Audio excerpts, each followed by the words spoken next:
And what's always astounded me, and I think that introverts get such a bad rap that, oh, they don't want to have conversations. They They do. do. Yeah, absolutely They do. just Yeah. the idea of having having to be brilliant in the moment in front of 100 people is dramatically different than having a thoughtful conversation with 3 or 4 of your peers about something that matters to you.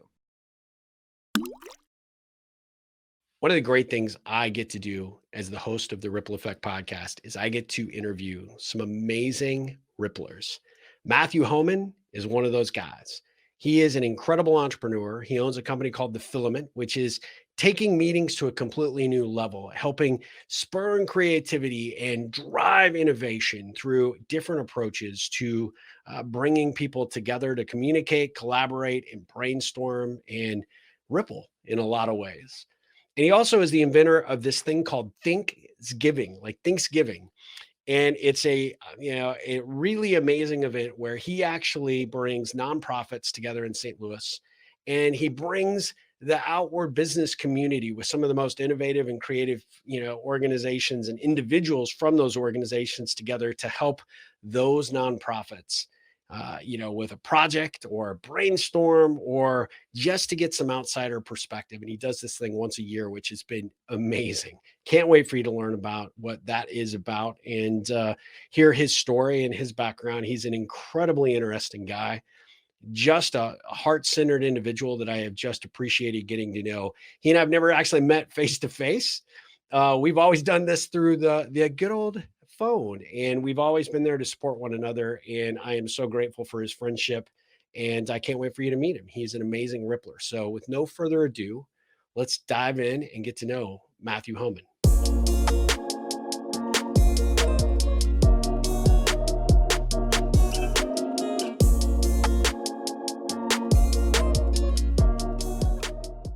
All right. Hey, welcome to another episode of the Ripple Effect podcast. I am so grateful that Matthew Homann has stopped by the show because he's an amazing entrepreneur that you're going to learn so much from. So, Matthew, welcome to the show. I am so glad to be here. Thanks for having me. Yeah, I am thrilled because you got a lot going on. Yeah, again, we actually tried to record this a little bit earlier this week, and we had some Wi-Fi problems. I think it was the internet gremlins were just trying to keep us apart. I think that's right. Well, so before we dive into what you do with your company and all the great things that you are engaged in with within your local entrepreneurial space within St. Louis, give us a little sense of your backstory because it's a really interesting one. You and I have actually, I was sharing in in your intro that you and I have known each other I went back and looked. I mean, it's almost 10 years we've been engaged in conversation, but honestly, till we got on a video the other day, that was the first time we'd actually seen each other face to face. That shocks me in some way, but I know it's true. Yeah. So I am a recovering lawyer. I started practice in 1993, so quite some time ago, and was one of the first legal bloggers. So I love practicing law, started writing a blog called The Non-Billable Hour, was writing about innovation, creativity, client service, that sort of stuff, from a fairly unique perspective early in the legal blogosphere. And it was really that connection. And I think you remember these days too, is that if you were blogging way back in the day, you had a connection with everybody just because you had a blog. That's right. Yeah. And it was so new. It was interesting. People were tuning in droves. Yeah. That's right. And so everybody who was in the legal space, and there weren't very many of us, started to get asked to speak, to write, to do things more often than my tenure as a lawyer would have otherwise justified. And so I got this reputation as this innovative lawyer, which is an oxymoron still, sadly, for too many lawyers. But what really put me on the path here wasn't just the blogging, but I was asked to speak a bunch. And I remember sitting in Chicago at the Sheraton, the one right there on the river. I was there for an American Bar Association tech show. It was probably 3 a.m.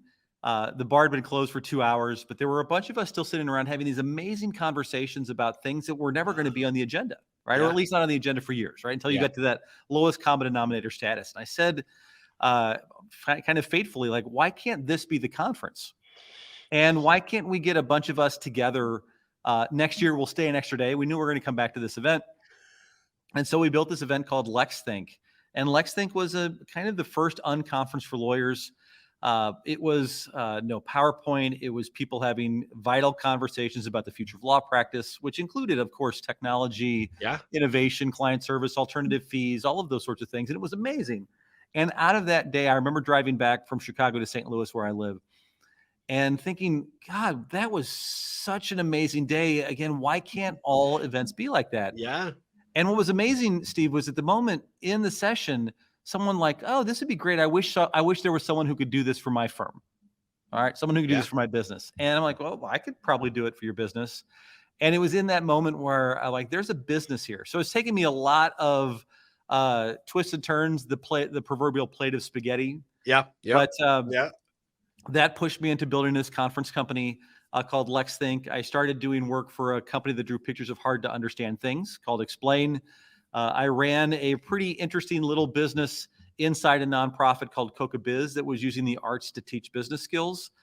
And along the way, I started a little company called Invisible Girlfriend and Invisible Boyfriend that got all the media for a very short amount of time that helped you tell stories about a relationship you weren't actually in.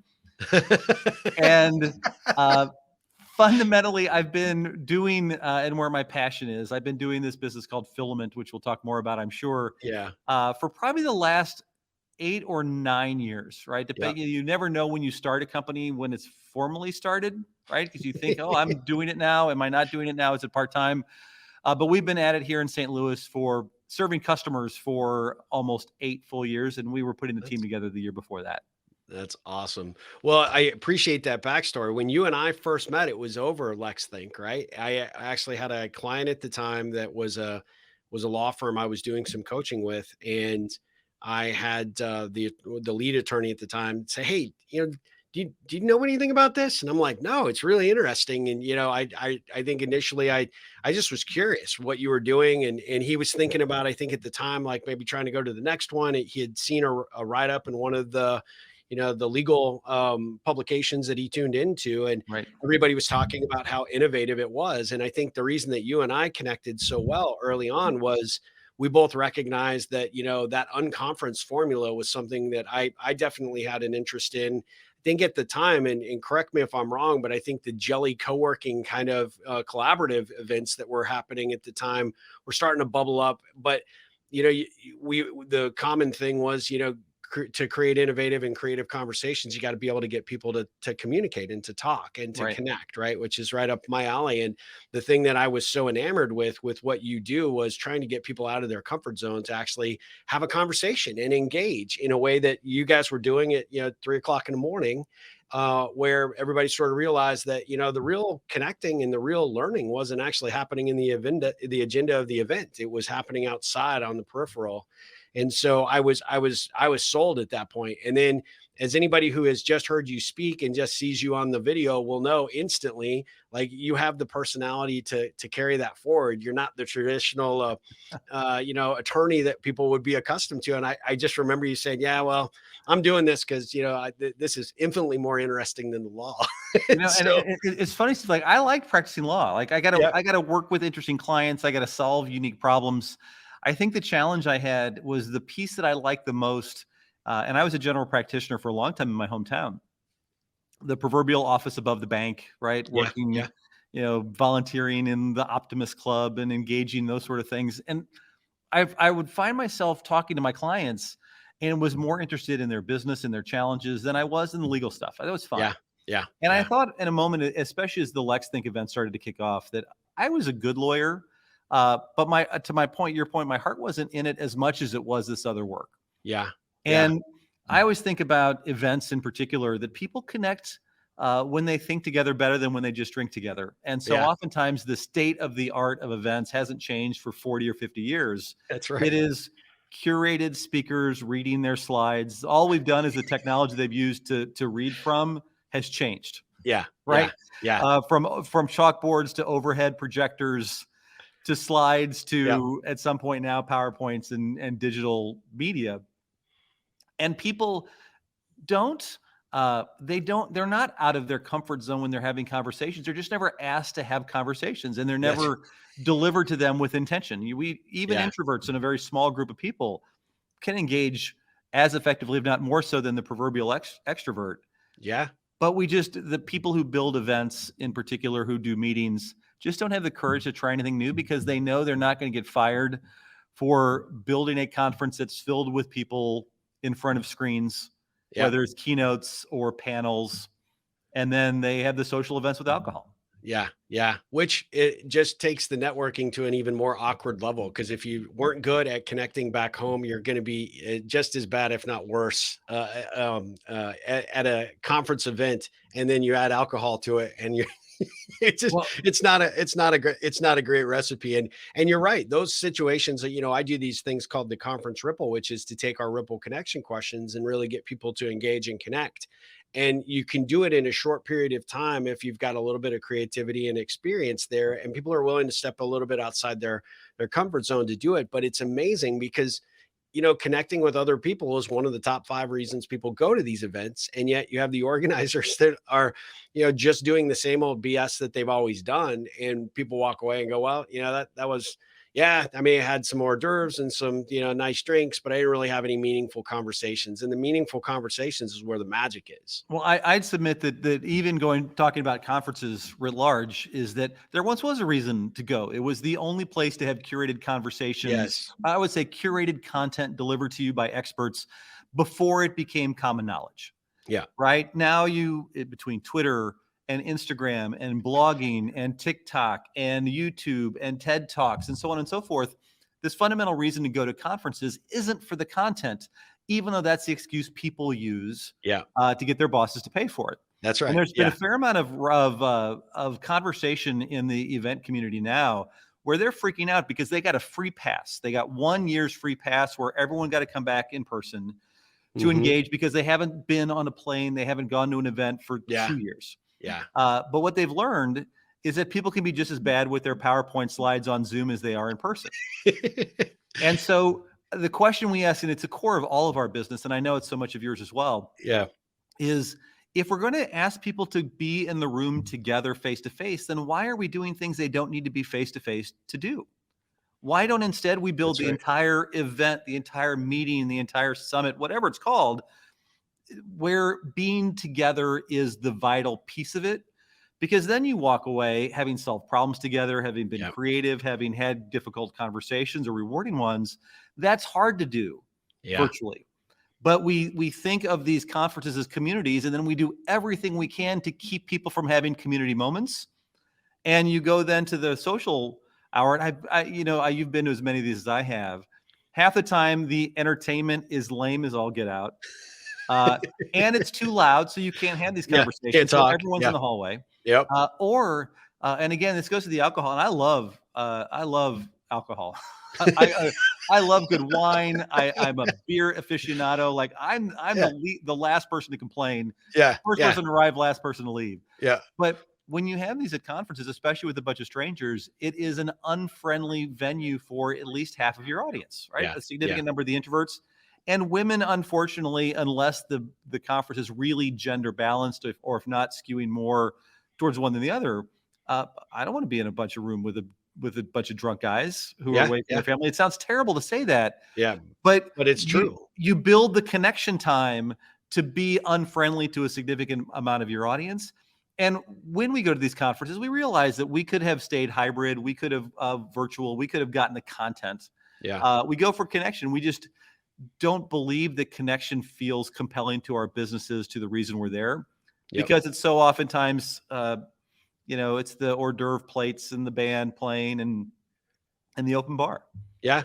Well, and what I often tell an event organizer is that, inherently people aren't really good at connecting unless you give them something to connect over. Right. And, the venue, the content, what they've experienced throughout that day is fantastic. But then how do you really add, some power and some legs to that? And so the piece that I always kind of share is that we default back to our same old networking behavior. So, Matthew, what do you do? And tell me about that. And, people feel like it gets it's really the handshake and a business card. And, exactly. You can't help me. So let me go find someone else to butt. Yeah. I'll listen to whatever you're going to say for the next, 30, to 60 seconds, but I'm looking for the next victim. Right. And those situations are uncomfortable. And it's why networking gets a really bad rap. Right. And so the approach that, I think, and what I really love about yours is you're creating environments where, people can feel like they're contributing, they're adding value, they're sharing some experiences, but they're also hearing other people's, which stimulates the conversation and gets people having more productive, more engaged conversations, which then looks so much different than when I just, pull somebody's business card out and go like, why'd I meet this person? Oh no, this was Ted. And Ted brought up this really great idea. And then Sally piled on with, even more goodness about how to evolve that. And those types of things, it takes it from, connecting not being so easy to connecting being a lot easier, but it's in, the envelope is the experience. It's so true. And I think that the lessons we've learned at Filament, so our business now is we do meetings. Yep. And as boring as that sounds, we're intentional with that because everyone knows their meetings are terrible. Yeah. All of Right? them. Whether Yep. it's 100 person, 1,000 people, or 10. And Yep. so when we think about meetings, we design, we facilitate, and we host a meeting, a retreat, a conference, an offsite. But because our expertise is around helping smart people think together better, we use lots of these tools, which I'll talk about in a second, Yep. to engage an entire room, oftentimes in small groups. Right? So you have a room. I'm in the room the room right now where we do a lot of our meetings. We have a facility, a 10,000 square foot facility in our innovation district here in St. Louis. And we might have 50 people in here, but 90% of their time is in groups of 3, 4, 5, or maybe 6, Yeah. having conversations and having those conversations driven by the tools, the exercises, the activities we use. And what's always astounded me, and I think that introverts get such a bad rap that, they don't want to have conversations. Oh, They they do. do. Yeah, absolutely They do. just, Yeah. the idea of having to be brilliant in the moment in front of 100 people is dramatically different than having a thoughtful conversation with 3 or 4 of your peers about something that matters to you. Yes. And Yes. so the tools we use, it could be something as simple as a worksheet, right? We use 11 by 17 canvases. We use them, print them on cardstock. We make people write Sharpies so they can so it's a collective exercise, right? It's not Yeah. someone with a little fine point pen on a clipboard. Let me capture this on the flip chart. Yeah. That's right. Yeah. And in every group, no matter how introverted or extroverted the group is, there is at least 1 to 2 rule followers. And so giving them here's what you're going to do for the next hour. Yeah. They can't help themselves, but as high achievers follow instructions. Right. And so right. we're able to not only generate, instead of tens of ideas, hundreds, if not thousands of ideas in some of our work, we're able to get people to think about strategy and extraordinary priorities. We get them to think about the features and bugs of their organization. We get them to think about easy, hard, safe, and crazy things that they might be able to do to solve a problem. And they all lean in. And then with these worksheets, these tools that we use, as a facilitator, I get a hummingbird from group to group. But they're having the conversations, and we then capture all the ideas, even though the most critical ones that they otherwise love are the ones that get shared out loud in the room. Yeah. So the approach, it's so simple, but getting people room to have conversations about things that matter is something that conferences don't do and most meetings don't, right? Right. Most meetings, That's the highest powered person in the room who talks the entire time. Yeah, that's exactly right. Yeah. I love it. With all that you have, done in your career and obviously settling in on this space, what really inspired and motivated you about trying to take on the challenge of meetings? It was originally a company that I had was called Kendio. Kendio built visual stories for people, right? Drawing. Yep. We would always draw live in the room. We don't use any PowerPoint here at Filament. That's something that came out of our work at Kendio. And so we would see in the room that when you were drawing, when you were engaging, even if it was in service of capturing their strategy that they'd already built, the Yep. room changed, right? People were transformed because they were thinking about it in different ways. That's And awesome. so where I begged, borrowed, stole, or invented the approaches that we use, and it's probably a mix of all of those, I started to realize that where we were delivering our most value wasn't the artifact at the end of the day. It was the facilitated meeting to get to that artifact. Yeah.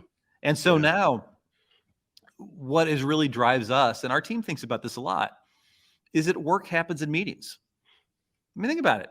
It's Yeah. where culture is built. It's where decisions are made or not made. It's where Yeah. teams connect. It's where we waste a significant amount of our days.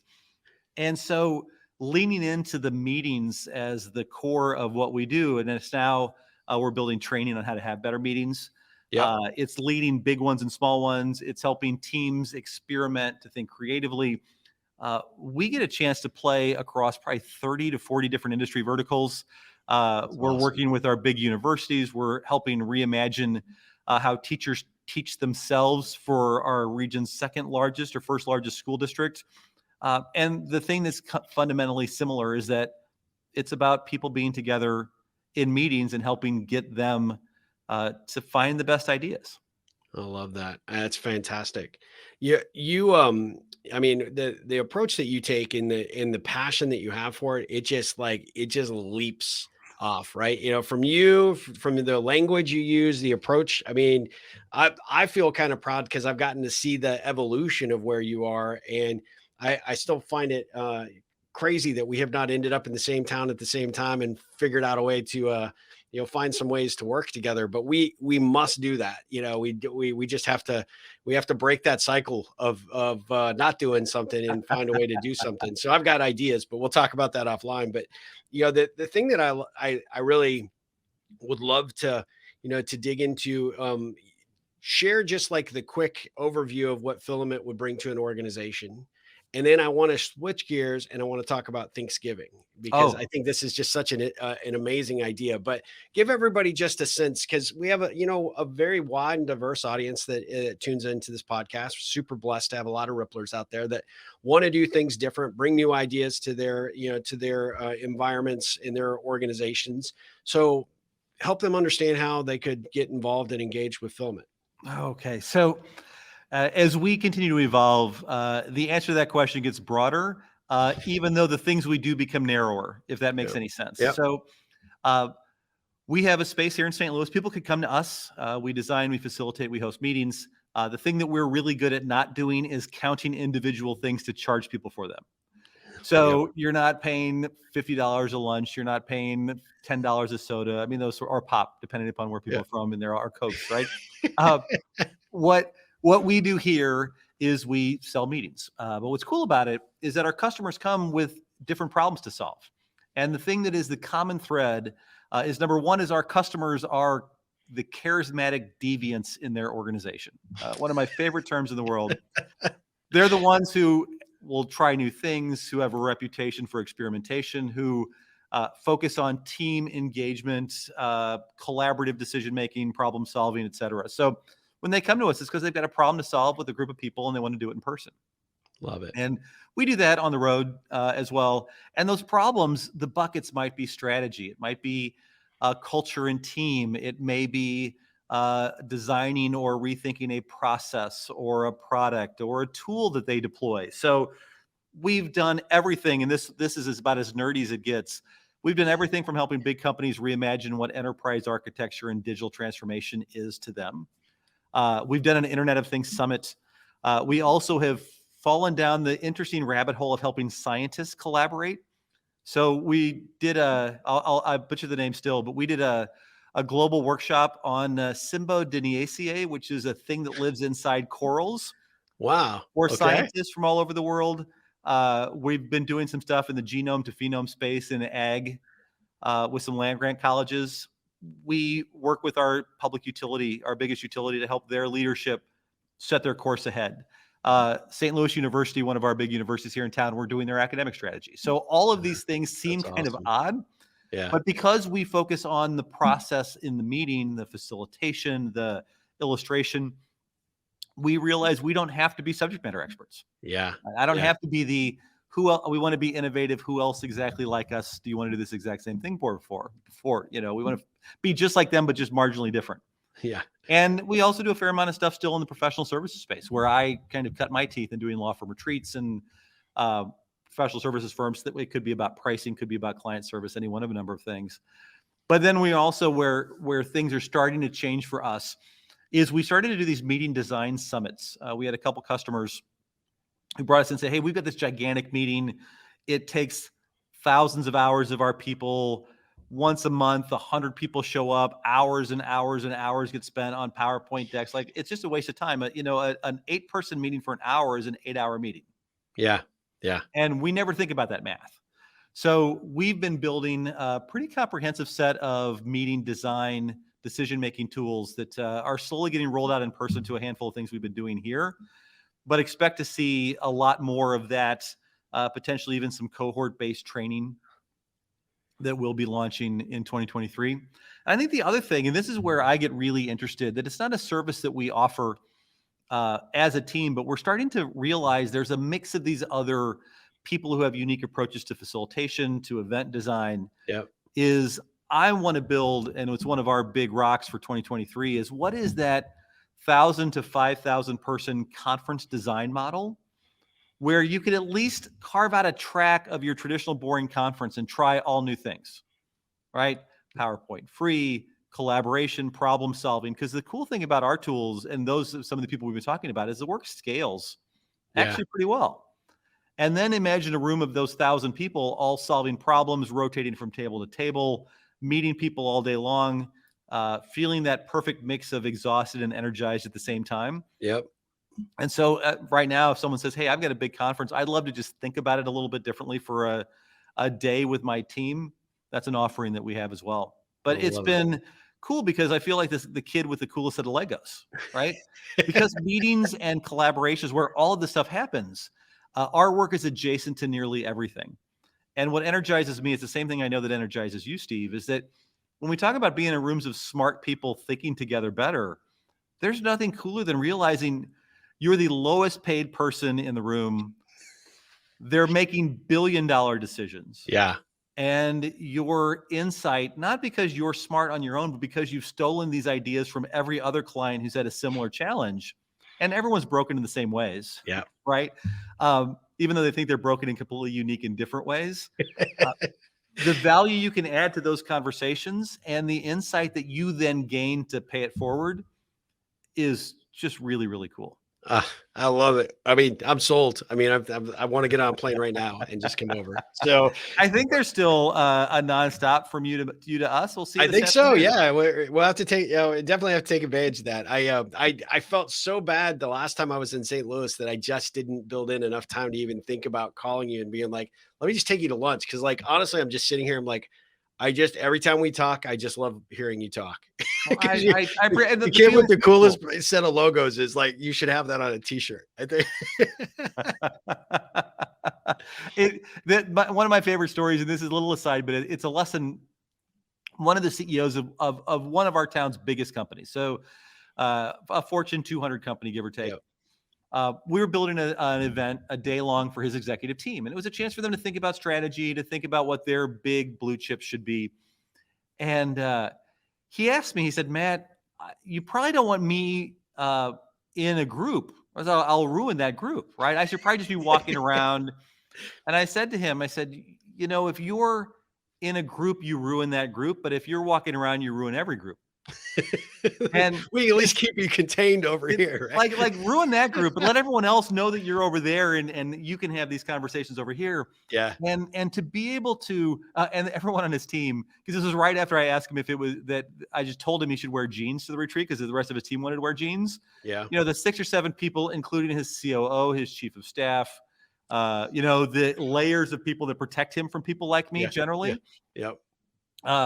We're like, how, oh my God, right? Yes. I'm like, when we're here, and it's probably the biggest lesson we've learned, Steve, is that having our own space, even though we go on the road quite a bit, having our own space changes the math on everything. The dynamic is different. The permissions we are able to give ourselves versus having to ask from our customers, the chance that it's easy for us to be in charge to a bunch of really powerful, smart, brilliant, in most cases, people changes when they're with us versus when we go to them. And that's one of the coolest parts about our business is we're able to do a much dramatically better work faster because most of the time you're in our space. Yeah, I love that. Well, let's switch gears for a second and let's talk about Thinksgiving. I think this is such a brilliant idea, and I know you just held it. I know it was probably a roaring success, as it always has been. But give my audience just a little background about this idea and sort of how it has evolved. Right. So we just last week we did a thing here in St. Louis called Thinksgiving with an I versus an A. I struggle to even say the word Thanksgiving anymore. Uh, my spell check has figured it out, all of that. Yeah. So Thanksgiving started here at Filament with this idea. It started, as many things do with me, with a cool name that I've just had in the back of my mind for a long time. But we've had this epiphany in our work because we work across industry sectors. We work with nonprofits, school districts, big companies, mid-sized companies, et cetera. That, as I mentioned before, everyone has kind of the same set of challenges. They just call them different things, or they're at different scale. Yep. And we were looking for a way to connect our business partners, mostly big institutional organizations, big companies, with nonprofits in a creative way. And so what Thanksgiving does, in a nutshell, and I'll walk you through some of the things that I think make it pretty cool. But we brought together here in this innovation district where we're newly headquartered, 50 nonprofits. Each nonprofit brought about 5 people. So a senior leader, Wow. staff member, board member, a volunteer, potentially someone they serve, with similarly sized teams from some of our region's biggest institutions, right? So Washington University, St. Louis University were here, but it was the Purinas, the Emersons, the Paneras, those kind of companies that have significant presence here. And so there were 50 paired teams. And what's cool about it is that we work with the nonprofits to find a challenge. The challenge for them can't be about money. Yeah. You ask a nonprofit what they need, they always say more money. Yeah. And rightly so, right? Sure. No judgment there. But we take these challenges and then we frame them in a way that kind of hides the identity of the nonprofit. And we have a draft. So our business partners come in and they draft a challenge. We did here in the room I'm in. We had all of them on these big 11 by 17 posters. It looked like the most analog version of the NBA draft board. Go back to the NBA draft from like 1976. It was pretty close to that. And they picked a challenge. And it was only after the challenges were selected that they got to meet their nonprofit. Oh, that's a great idea. And so the Phenomenal. coolest part about it is that it's no longer a popularity contest. They're not picking a nonprofit that is their CEO's favorites. We then work with the nonprofits a little bit ahead of Thanksgiving, but mostly then our work shifts to these business partners. We do a workshop introducing a toolkit they can use for their day. We share best practices with them. And then this year, everybody descended on this district last Thursday. And 550 people were here, all working at the exact same time in roughly the exact same space, the conference rooms all over here, all over these buildings. And then at the end of the day, we had them do these posters. We used these kind of 24 by 36 foam core posters that all had a series of prompts on them that included things like the work they did, the lessons they've learned. And then all the nonprofits at the end of our event had a table, and 600, 700 people descended on the table. They learned a little bit about the nonprofits. They saw the work that was done. The people who participated got to see the work everyone else had done. And it was amazing. Wow. Last year, it was distributed. We didn't have the capacity to bring everyone together, we didn't think. So the companies hosted them in their individual places. We had 30 teams last year. The year before, we had 17 nonprofits served. So Jeez. That's awesome. it's growing. The impact is meaningful. And it's a really cool opportunity, selfishly, for people to get to know who we are. Yeah. But we don't lean in on the salesy part about Filament. It's a chance for us to, in one fell swoop, that requires about 4 people and 5 months of planning when you add it all up. But to do some real work. The nonprofits participate for free. They continue to get services from us as alums throughout the year. We're excited about launching some of those in January. The business partners pay. Yeah. They don't pay a ton, but they pay enough to make it serious for them to show up and engage. And what we've learned from the business partners is that more and more of them are treating it as a professional development opportunity. Yeah. Right. Think about when you were a relatively young professional, your engagement with nonprofits, unless you have one to go volunteer for, you don't get invited to the gala, the table at the gala. You don't get to play in the golf tournament unless you're a 3 handicap. you don't get to engage with nonprofits. And there's so many nonprofits that do really cool work on engaging with volunteers, but very few of them allow the volunteers to be learning about their business Yeah. while they're volunteering. And so the toolkit, the way to run a meeting, the process we used, lots of the organizations fielded more than one team and used it as an opportunity for their high potentials to really roll up their sleeves and get to know a nonprofit and do some cool work that supported their business learning as well. That's phenomenal.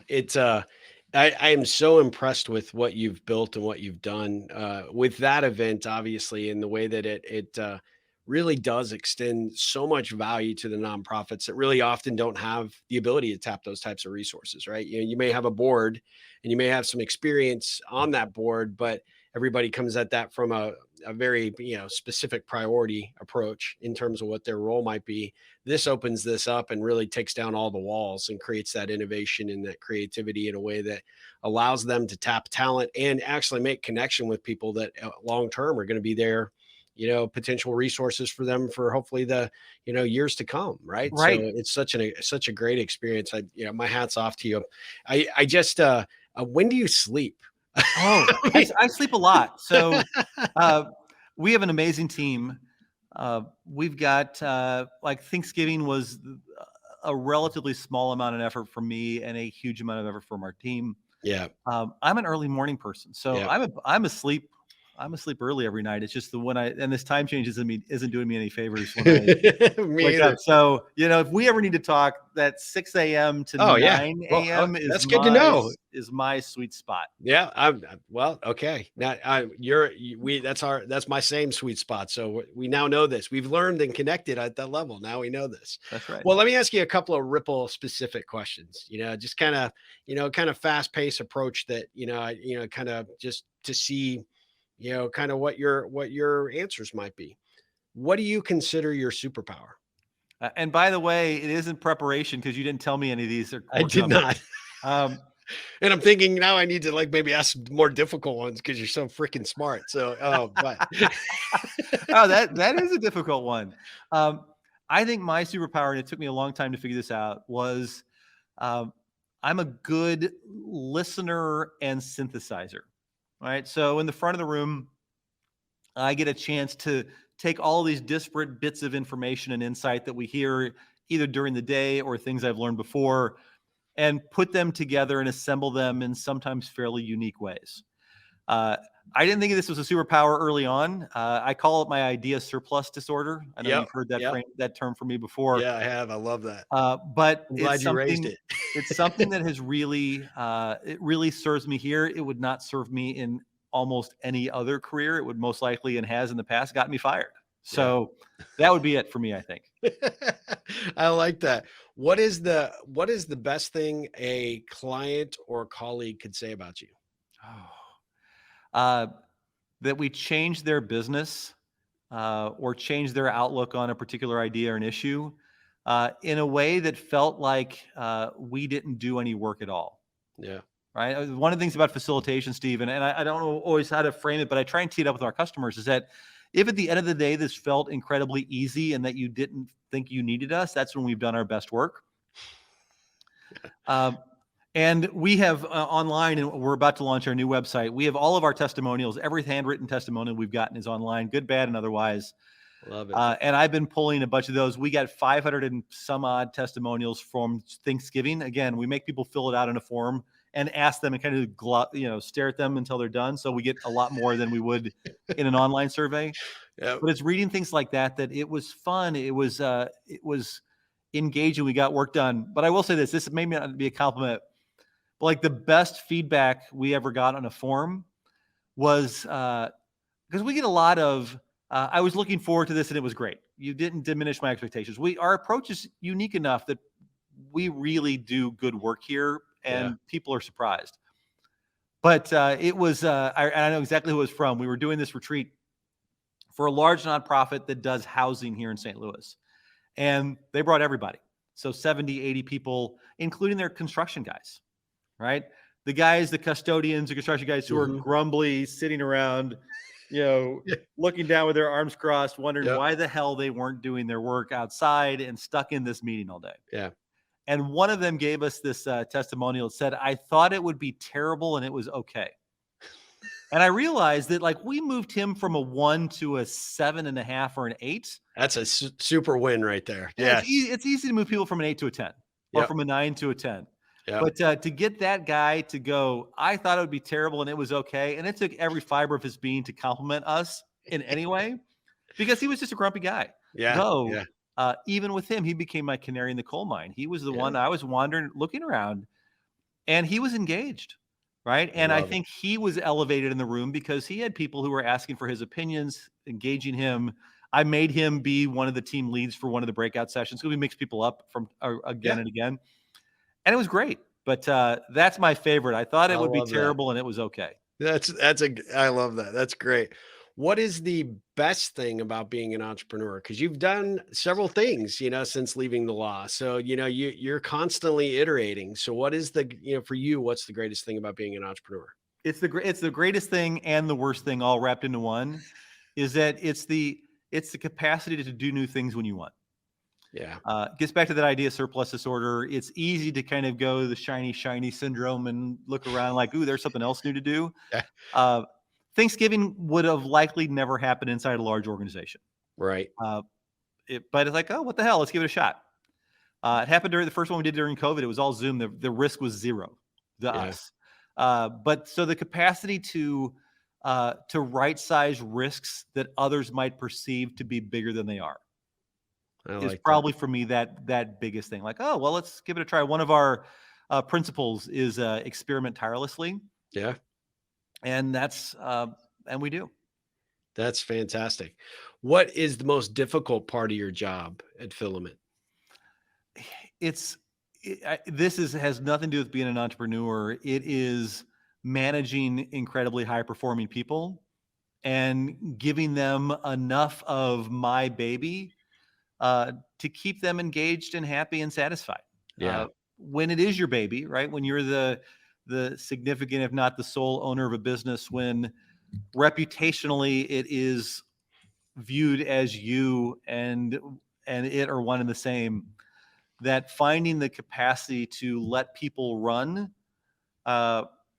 with projects, and we did a lot of that with Thanksgiving. That was it was gratifying, I think, for them and for me. But that's the hardest part because it's, if this business fails, I fail, Yeah. Yeah. right? Yep. And that's been hard sometimes to realize that they're in it, all in it, just like I am. Yep. And they remind me of that all the time. So the management piece is something I continue to get better at. I wish I could be a tenth as good at management as I am as facilitation. And that's not because I'm thinking of myself as this amazing facilitator.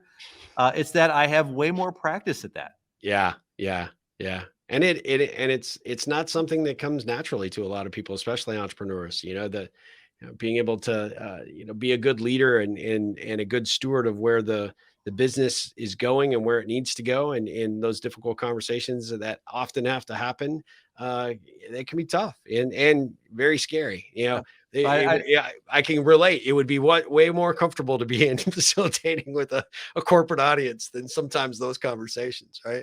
I'm curious. You said that you would have asked me. You thought you should have asked me harder questions. This is a question for you, and Sure. it's a bit meta, but part of when I ask questions to the room, I'm asking them because I don't know that I would have a good answer to them. Yeah. Right. So, Yep. of all of your, I don't know how many hundreds and hundreds and hundreds of these you've developed over the years, but of all of your questions, when you do your ripples, what's the hardest one that you would struggle most to answer? You don't even have to answer it, but what's the question that feels the hardest one for you to answer? And you're always glad you get to hear others answer it instead.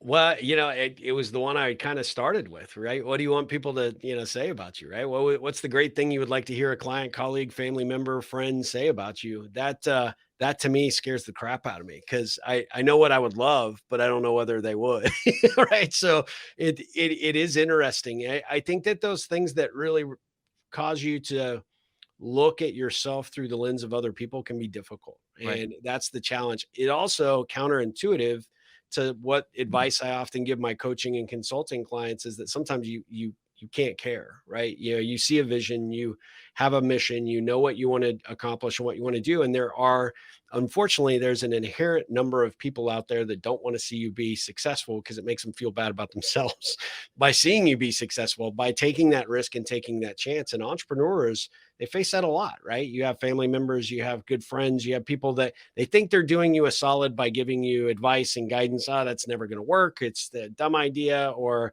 you don't have the education or the experience to do it. And a lot of times, being able to overcome that is to recognize that that's their hang up and insecurity, and it doesn't need to be yours. It, But it took me years and years to overcome that.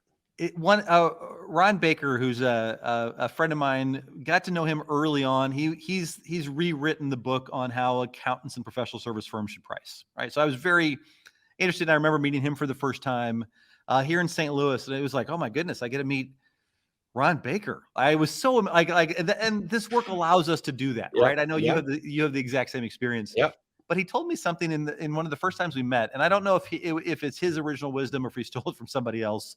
But he said the reason why so many of your peers, family members, colleagues give you advice and warnings about something you want to try, it isn't because they think they're right about them.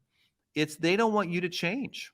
Yeah. Right. Because the moment you change in a significant way, they have to rethink you and how you fit in their life and their worldview and so on and so forth. And as someone who's been, again, that recovering lawyer, I don't live in my hometown where I practice for part of that reason. I still, when I go back, and my parents are there, my sister's there, that I still get people who will ask, what happened to you? Right? like you're not a lawyer anymore. You get disbarred, right? Did you or you lawyers like that was the framing, right? That they understood me to be this person. Yeah. And first impressions are very powerful. And so they don't want, it isn't that they're afraid you'll change. They just don't want to change with you. Yeah. And that's a pretty compelling reason, but that's where so much of that skeptical advice comes from, is their fears about themselves, not anything that has to do with you. Yeah, that's a great perspective. And the quicker that you can learn that so it doesn't hold you up and become the speed bump to your progress, the better off you're going to be, for sure.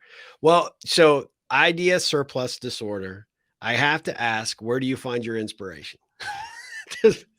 So I think you probably subscribe to my newsletter. I do a newsletter every Monday called the Monday Morning Meeting. If you go to the filament.com website, you'll find it. I wish I had to call it the occasional Thursday newsletter. And so I've always read a lot, right? And blogging started me down that path. I started blogging way back in the day, 20 plus years ago, just because it was a place to put stuff that I'd found, right? Before some of these other tools that are there existed. So my inspiration comes from three main spaces. One, it comes from our clients, right? I get to be in rooms of smart people solving problems. I know I've said that a couple times, but I get to hear really great insights from multiple industry sectors, from people solving different challenges in creative ways. That part for me is amazing. Yeah. I read a lot. I do a lot of, I read nonfiction pretty regularly. Like I always have 3 or 4 books going, it seems, at any one time. Yeah. And then for me now, it's been newsletters. Podcasts were a piece, but my commute is 8 minutes this morning. You don't cover a lot of territory in 8 minutes. Man, it would take me 3 weeks to get through this podcast if I was listening to it just on my commute. But newsletters have been a source of inspiration for me, and just having to be the fear of being dumb about something in front of an audience of people who are smart about it. Yeah, is what pushes me a little bit as well. I love it. I love it. Well, last 2 questions. What does the ripple effect mean to you? I've always loved the framing of the ripple. I think so much of it for me is that metaphor of, you don't just have to be the stone that creates ripples for others, right? The proverbial rock thrown in the lake. But that a stone that is thrown by someone else that might be significant distance from you will still impact you in some way. Mm, And so I think about that a lot. The metaphor is what's most powerful for the ripple for me. yeah. Because I know so much of what you do in the room and what we do in the room, there'd be a lot of common threaded DNA Yep. in that. So I think that's for me the idea that so much of what we do has both intentional and potentially surprise impacts on others in all directions, right? Versus just the one that we might be focused on. I love that. Yeah, and you're so right. I mean, it's it often is looking a little bit beyond that because ripples ripple out, but they also ripple back, and sometimes they affect people in ways that you can't possibly imagine. But that's where I've got to imagine the outcomes of your meetings and the approach that you guys take. I mean, you're probably seeing those revelations all the time, and so I'm so enamored with it. What ripple can I be creating for you? I think this podcast will do it. Just I this mean, idea it'll that take you 3 weeks to get through it at 8 minutes a well, whack. I like it's I need to. That's where I just don't have. I need more time to do that. Like that. That's a Yeah. slice of my life that I don't do. I think it's just uh, and this without this even this conversation is that I love to help people think through interesting challenges. Yeah. Right. So the ripple you can create for me is next really interesting, thorny, cool problem you have to solve. Let's talk Uh-huh. about it. Because I'll learn more Yep. in the way, even from what I think about and share with you, but it will stick with me for a while. And I don't remember what the effect is. It's not the Hawthorne effect, but it's one of those where the moment you notice something, you can't stop noticing it. Yeah. All Yep. right. So my daughter Yep. now is 20. Uh, but I remember when we were shopping for a stroller for her, all of a sudden I'm like, where did all these strollers come from? Yeah. Like everyone's got a stroller. Like I didn't even know people were pregnant. Like until Yeah. you see stuff because you're paying attention to it. Yep. And so I always love people to share with me kind of those interesting challenges they're trying to solve because then I can pay attention to it more and be thoughtful for them and for Okay. myself. Well, I'm going to commit to do that right now because I've got one that I could use your advice on. So we'll definitely follow up on that. What's the best way for people to get plugged into your work and follow you as an individual if you're open to it? How would you like people to locate you and reach out and learn more about what it is that you do at Filament, and maybe even explore the Thanksgiving concept a bit more to be Yes. inspired to do something similar? So we are just about to have a redesign of a lot of stuff. So if you want to see Okay. what our website looked like for the last 2.5 to 3 years, go to meetfilament.com. It will eventually flip over to the new site as soon as I finish all the writing. Uh, Which is MEE. awesome, I will say. I'm like, "Why are you Thank you. changing it? It's so great." But, it I is a great appreciate that. site. So It's a it'll go to beautiful the old site. one, and then someday it will go to the new one. But Yep. meetfilament.com. If you want to connect with me and how I think about stuff and filament news generally, the Monday morning media newsletter is a really good spot. It's not Perfect. pitchy. We don't sell ourselves. Yep. It's just a collection of all the cool things I've found generally in the last week with a bunch of fun quotes to go along with it. I would say follow me on Twitter, but God knows where that's going. Uh, uh, I would say follow me on Mastodon, but I'm not there yet. Yeah. If you want to connect with me on LinkedIn, I would appreciate that. I would love a little note that you're from you listen to me on the podcast Yeah. That would be because great. now we're all getting a bunch of AI generated faces and Yes, we are. LinkedIn spam. Oh, So yeah. It's a real um, problem. It's a real problem. We could do a whole episode on that, I promise you. But yes, yeah, if you wanna connect with Matthew, be sure to put a note that you heard him, through this podcast and are interested in connecting and why. That's the thing. Don't just send an invitation because I will chastise you for doing that. But, I think that's a great avenue to continue the conversation because I guarantee you our audience is gonna have learned so much from this experience. I've got to say, you are certainly one of my entrepreneurial heroes. I'm so oh, grateful for our friendship and just the opportunity that you'll take my call from time to time, and that every time we've done it, as I said in the intro, we probably went years just on the phone, which for some of the younger generation, be like, what, FaceTime or Zoom, yeah, we actually had conversations that lasted, long, sometimes longer than we probably thought they would, but it's yeah. because we had so much enthusiasm for what we were discussing, and finding and discovering a friend like you has been a gift. So Oh, thank you. right back at you, Steve. It means so much that we've been able to stay connected, and I always look for that tribe, that group of people who, and I don't say think alike. Yeah. I say like I love to find people who think differently like me Yep. versus who think like me. And Yeah. and you're one of those people. I appreciate that. Well, I really, really appreciate it.